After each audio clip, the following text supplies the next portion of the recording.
또 섬유 근육통을 굉장히 쉽게 유발할 수 있는 그런 전조 증상이라고도 얘기를 할 수가 있을 것 같아요. 일자목일 때 문제가 항상 좀 그렇죠. 심해지지 않습니까? 3차 신경통이 섬유 근육통과도 관련이 될 수가 있겠습니까? 네, 많죠.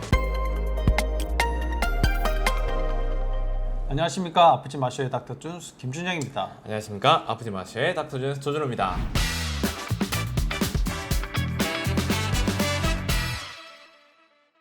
섬유 근육통 희망 메시지를 저희들이 지금 전해드리고 있는데 섬유 근육통과 굉장히 비슷하면서도 좀 다르고 또 섬유 근육통을 굉장히 쉽게 유발할 수 있는 그런 전조 증상이라고도 얘기를 할 수가 있을 것 같아요. 오늘은 3차 신경통에 대해서 말씀을 드리도록 하겠습니다.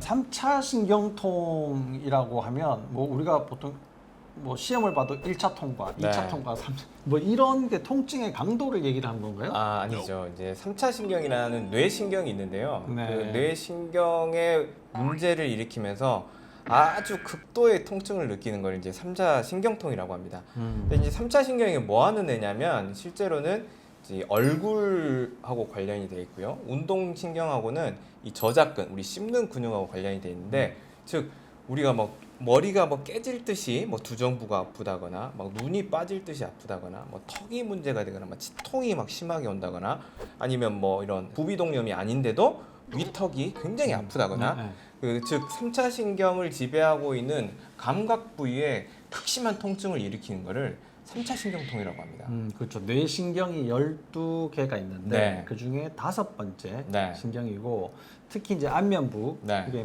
이마 쪽 1개, 그다음에 안면부 상하골 쪽에 네. 하하골 쪽에 이렇게 이제 3개로 나눠져 있으니까 3차 신경이다 이렇게 이제 얘기를 하는데 네. 그 신경에 뭔가 문제가 있어서 통증이 생긴다. 그래서 3차 신경통이다. 이렇게 얘기를 하는데 그러면 3차 신경통은 얼굴이잖아요. 네네. 사실 우리는 계속 척추를 얘기를 하고 있는데 네네. 이 3차 신경통이 얼굴 문제인데 척추랑 무슨 관련이 있습니까?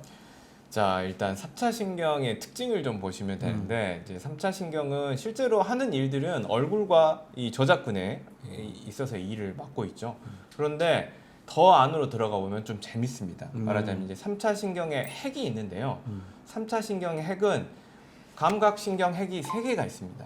그리고 운동신경 핵이 1개가 있어요. 근데 3차 신경의 감각신경 핵은 저기 뇌관을 위에서부터 아래까지 쭉 연결이 돼서 목까지 내려오는 굉장히 크면서도 특이한 어떤 신경 핵을 가지고 있거든요. 분포가 굉장히 넓네요. 네, 그렇죠. 그래서 일단은 이제 가장 큰 신경 핵인데 그 3개의 신경 핵 중에서 척수까지 내려오는 척수 3차 신경 핵의 특징 자체가 얼굴을 포함한 모든 유해 감각들을 모아가지고 출력값을 내는 이런 신경 핵을 가지고 있어요. 그래서 목이 걸쳐져 있기 때문에 우리가 척추를 꼭 살펴볼 필요가 있는 거죠. 그러면 목에 문제가 있으면 얼굴에 유해 감각이 있는 것처럼 오해되는 작동을 할 수도 있다. 네네. 이런 얘기군요. 네. 그러면 목이 어떤 상태일 때 그런 문제가 생길 수 있습니까? 일단은 3차 신경 핵은 실은 얼굴의 감각만 받는 게 아닙니다. 네. 뇌신경은 12개 중에 네. 특히 7번, 9번, 10번 신경이 그 3차 신경 핵에다가 정보를 같이 주거든요. 네. 그래서 7번 신경은 얼굴 신경인데 특히 입, 네. 미각하고 관련이 돼 있고요. 음. 9번 신경은 목하고 관련이 많이 돼 있습니다. 10번 신경은 미주신경이라고 해서 온 전신에 있는 내장기관의 감각들을 모아서 올라오는 신경이에요. 네. 그러니까 얼굴에 실은 문제가 없더라도 내장기관에 문제가 있거나 목에 문제가 있거나 또 입안에 어떤 미각이라든지 입안에 감각 문제가 있어도 3차 신경의 정보가 올라가면서 통증 형태로 올라갈 수가 있고요. 또 더 중요한 거는 아까 말씀드린 3차 신경의 척수까지 내려오는 신경핵이 목까지 걸쳐져 있는데 목 어느 부위까지 있냐? 목의 경추 1번에서 2번 레벨까지 쭉 내려와 가지고 1번, 2번 레벨에 있어서의 경추에서 올라오는 감각들, 특히 유해 감각들이 합쳐져요. 그러니까 얼굴에 문제가 없더라도 내장기관에 문제가 있으면서 목이 뻣뻣하고 아프고 쑤시고 하면 그 감각들이 쏴주는 게 아, 나 얼굴이 아픈가 보다 이렇게 느낄 수 있는 거죠. 그러니까 그 얘기를 듣다 보니까 제가 이게 예전에 본 영화가 생각나는데 네. 이 서로 두 군대가 네. 이제 적군하고 이제 서로 마주보고 아무튼 뭐 너무나 이게 긴장감이 있는 네. 그런 이렇게 이제 딱 대치를 하고 있었는데 갑자기 고양이가 움직이다가 깡통이 땅땅 떨어졌어요. 그랬더니 총을 막 네. 서로 쏘기 시작하는 네. 예, 그런 영화가 이제 생각이 나는데 그것처럼 이게 안면부에 그게 아닌데도 네. 전혀 다른 것 때문에 안면부에 통증이 있는 것처럼. 그렇죠. 그러면 이런 분들은 실제로 얼굴에 무슨 문제가 있는가를 계속 뒤져봤자 네. 뭐 나오지를 않잖아요. 그렇죠. 원인이. 네. 그러면 내장기관을 봐야 되거나 목을 이제 여기를 봐야 되거나 뭐 혀, 입안을 봐야 되거나 네. 이런 것까지도 같이 보면서 특히 이제 경추를 그렇죠. 같이 봐야 된다. 그 중에서도 약간 상부 쪽에 있는 경추에 문제가 뭐가 있는가를 네네. 꼭 살펴봐야 된다. 이런 말씀이시군요. 그게 일자목일 때 문제가 항상 좀 그렇죠. 심해지지 않습니까? 그렇죠. 근데 이 환자분들을 보면 일자목부터 시작을 해서 이제는 뭐 거꾸로 꺾어지는 거, 코브라목, 거북목, 뭐 다양한 종류의 네. 목들을 많이 가지고 있으시단 말이에요. 거기에다가 이렇게 꺾여 있죠, 저렇게 꺾여 있죠, 막 이러니까 이제 3차 신경이 자극을 받을 수 있는 가능성은 매우 그렇습니다. 높은 상태다 이런 말씀이네요. 그러면 3차 신경통이 섬유 근육통과도 관련이 될 수가 있겠습니까? 네, 많죠. 왜냐면 저희가 이제 지금까지 시리즈에서 쭉 이야기해온 게 3차 신경통뿐만 아니라 섬유 근육통을 일으키는 가장 원인은 신경회로의 문제거든요. 네. 그 신경회로의 문제 중에서도 신경 과민화 때문에 우리가 그런 통증들을 느끼게 되고 근육이 수축하게 되고 거기에 연이어서 호르몬이 움직이고 또 내장기관이 움직이는 자율신경 문제들이 생기는 거거든요. 아까 말씀드렸듯이 3차 신경의 핵이 목까지 내려오거든요. 특히 상부목에 있지 않습니까? 그 상부목 바로 위쪽이 뇌간입니다. 그 뇌간이 우리 정보를 중간 정착지로서 사용하면서 거기서 한번 가공을 하거든요. 네. 이 정보를 올릴지 아니면 여기서 꺾어버릴지 그리고 만약에 통증 신호라면 아래쪽으로 하행 억제기를 통해서 통증을 억제시킬지 이런 중요한 기능을 하는 곳인데 목이 펼쳐지면 어떻게 되죠? 뇌간에도 물리적인 긴장도가 가해지면서 그런 억제 시스템 그리고 올리는 그런 걸러주는 시스템들이 같이 망가지는 거죠. 그렇게 되니까 섬유 근육통뿐만 아니라 3차 신경 거의 뭐 일치 쉽게 말하면 짬뽕과 뭐 라면 수준이라고 네. 이야기할까요? 비슷하다고 볼 수 있죠. 네.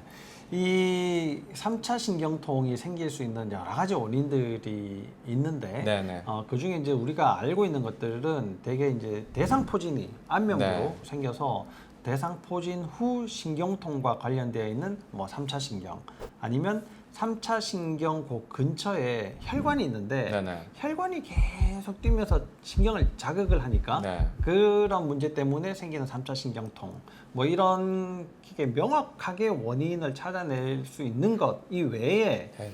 대부분은 잘 모르겠다. 네. 거든요. 잘 모르겠다의 원인이 85% 정도 된다고 합니다. 그러면 잘 모르겠다라고 했을 때는 반드시 목을 네. 경추의 배열과 경추의 상태를 꼭 확인해 보는 것이 필요하다. 네. 이런 말씀을 굉장히 강조를 하셨네요. 그러면 이게 우리가 생활 속에서도 내가 만약에 이런 증상이 있다. 네. 아니면 내가 주변에 3차 신경통 있는 사람 보니까 나도 저런 병에 걸릴까 봐 너무 겁이 난다. 그런 분들한테 너 이런 걸 조심해야 돼 라고 얘기할 만한 뭐 생활 습관 네. 이런 자세 뭐 이런 것들이 있겠습니까? 일단은 우리가 자세가 제일 중요하죠. 이제 목을 쓰는 자세가 굉장히 중요한데 대부분의 자세들이 이제 숙이고 일을 하지 않습니까? 네. 그래서 우리가 숙이지 않고는 일을 할 수가 없거든요. 그래서 너무 장시간 동안 한 자세로 일을 하지 않는 게 제가 봤을 때는 가장 중요한 것 같고요. 네. 그래서 자꾸 움직이셔야 됩니다. 네, 네. 그리고 이제 운동 습관도 굉장히 중요하거든요.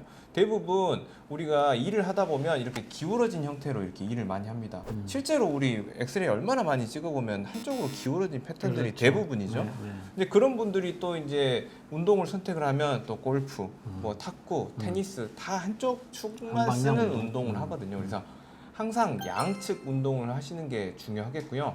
세 번째, 운동으로 하면 끝나냐? 그렇게 생각하시면 안 돼요. 운동의 방법이 또 중요합니다.